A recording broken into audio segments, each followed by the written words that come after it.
malı yurdu da məskəni də mən fikirləşim. Mənim fikrim azdı bəyəm səni də mən fikirləşim. Özümü ay cəhdi və qurban ged özüm fikirləşim. Sən özümü ay cəhdi və qurban ged özüm fikirləşim. Məni cəmaat yaxşı bilir, nə cür əzəl xanam mən. Sadəliyim başlasıdır, sadə bir insanam mən. Sən özünə çəkirsə çəksin, elə Orxanam mən. Sən özünə çəkir bu ekran gedəsən fikirləşim. Sən özünə çəkir bu ekran gedəsən fikirləşim. Ay burulğan bu saxla görək heyvərə sən heyvərə.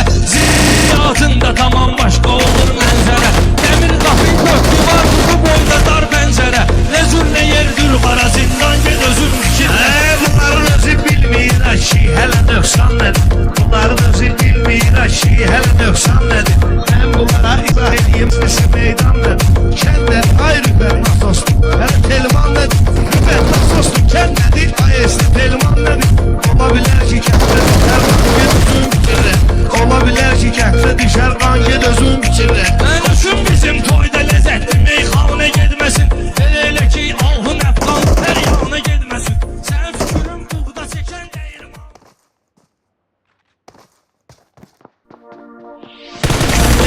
Məclisi meydan ged özün fikirləş. Gör necədir məclisi meydan ged özün fikirləş. Gör necədir məclisi.